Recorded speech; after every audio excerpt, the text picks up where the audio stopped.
Hello my dear students, so welcome back. I hope you all are fine. तो आज हम करेंगे class 9 की इंग्लिश की वर्कशीट नंबर 31, ठीक है। और डेट क्या है हमारी 21। नेम ऑफ द स्टूडेंट में आपका नाम आ जाएगा, नेम ऑफ क्लास टीचर में आपकी क्लास टीचर का नाम आएगा। चलिए करते हैं क्वेश्चन।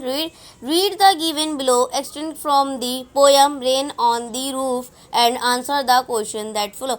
यानी कि बच्चों, आपकी जो पोयम है रेन ऑफ द रूफ, वो आज हम पढ़ने वाले हैं। रेन ऑफ द रूफ जो है छत के ऊपर बारिश। आपको पता है बच्चों, सुना होगा आप लोगों ने, जब मतलब कि नॉर्मली जो हमारी छत होती है घरों की, वो नहीं, जो टीन की छत होती है, ठीक है, उसके ऊपर जब बारिश की बूंदें गिरती हैं तो उसके अंदर से कैसी आवाज़ आती है, टिप टिप टिप करके आवाज़ जो आती है, वॉइस जो आती है, साउंड जो आती है।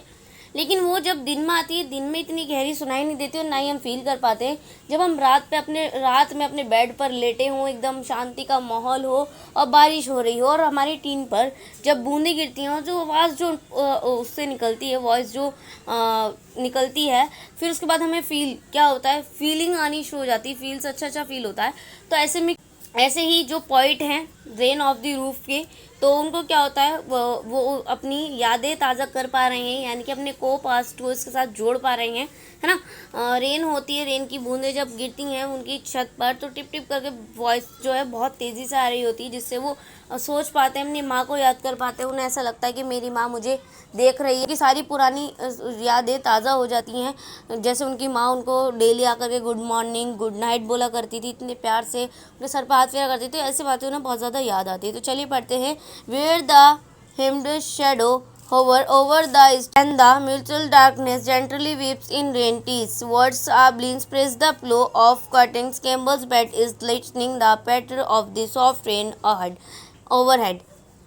बच्चों, यही बोला जा रहा है कि रात के अंधेरे में जब आप अपने घर में हो, ठीक है, और एकदम बारिश की बूंदों की वॉइस जो आ रही है, तो क्या है, पुरानी यादें ताज़ा होने लगती हैं। हमारी यादें जो है हमारी टीस यानी कि आंसुओं में चेंज होने लगती है ना। फिर उसके बाद इधर पढ़ते हैं। Where thickly on the strange has on it in the heart and a thousand dreams fetch and a thousand recollection where there air thims into walls as I listen the patter of the rain upon of ref into busy being start। यानी कि भाई जब rain की voice आनी start होती है, rain छत पर गिरती है और उस तरीके से उसकी वॉइस इतनी तेज़ आने लगती है, तो क्या होता है, मेरा माइंड अपने आप को खुद को बिजी करना शुरू कर देता है। किस चीज़ में? पास्ट की जो जितनी भी यादें हैं उनको ताज़ा करने में, उनको सोचने में। कुछ अच्छा हुआ है, बुरा हुआ है, जो भी हुआ है, लेकिन क्या हुआ है कि वो उन सबको याद करना शुरू खुद कर देता है, मतलब कि उसका माइंड बिजी होना शुरू हो जाता है, ठीक है। फिर उसके बाद लिखा है now I am memory, now in memory come my mother as she use regard to darling dreams ours she left them till the down. Oh, I feel where found look me as I listen this refrain which the played upon the singles by the pattern of rain। यानी कि बच्चों, वो क्या, उसकी memory में क्या आती है, उसकी माँ याद आती है उसको, ठीक है, उसकी माँ उसको याद आती है। तो उसकी माँ उसको सामने खड़ी हुई है, उसको कैसा लगता है कि मेरी माँ मुझे सामने खड़ी हुई देख रही है उसी तरीके से, और मुझे गुड नाइट का बोल रही है, ऐसा उसको फील हो रहा है ना। चलिए, ऐसे ये था हमारा स्टूडेंट, हमने पढ़ लिया। चलिए नीचे आ जाते हैं। क्वेश्चन नंबर फर्स्ट आपका, the sound of the rain drop bounce back off the poet. तो इसका फर्स्ट आपका A feeling of excitement, B आपका सेरी नाइट्स एंड टीथ्स, और सी आपका the memories of the past, D आपका the memory of rain on the roof. तो इसका answer क्या होगा बच्चों आपका C, the memory of the past. क्या होता है, बारिश होती है, क्या उसको क्या होने लगती है, यादें आने लगती हैं, कहाँ, पास्ट की सारी यादें ताज़ा होने लगती हैं ना। चलिए क्वेश्चन नंबर सेकंड आपका, choice the option the match with the rhyming scheme of the first stanza. तो फर्स्ट स्टेंजा है आपको राइमिंग स्कीम, रिदम जो है मैच करना है। तो पहले देख लेते हैं हम। Sing loud fat put close has dreams, ये तो मेरी मैच ही नहीं है।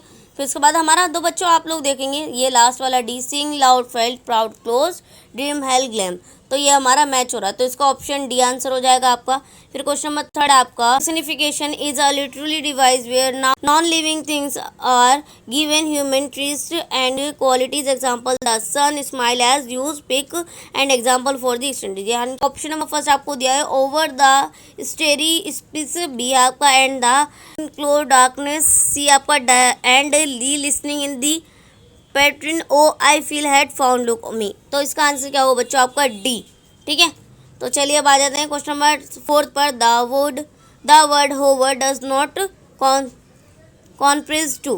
तो आपका फर्स्ट ऑप्शन है फ्लूटिंग क्लाउड, बी आपका फ्लूटिंग बर्ड्स, सी आपका लिसनिंग अराउंड, डी आपका सिटिंग डाउन। तो इसका आंसर क्या होगा आपका डी बच्चों। ठीक है, चलिए अब आ जाते हैं question number 5। His mother look at him dash. तो आपका ऑप्शन नंबर फर्स्ट है angry, very fondly, two carefully, so readily. यानी कि इसकी माँ उसको कैसे देखती है भाई, बहुत प्यार से देखती है, या बहुत गुस्से से, या बहुत ध्यान से, या बहुत रेयरली। तो क्या देखती है वो, बहुत प्यार से देखती है। तो बी ऑप्शन इसका आंसर हो जाएगा।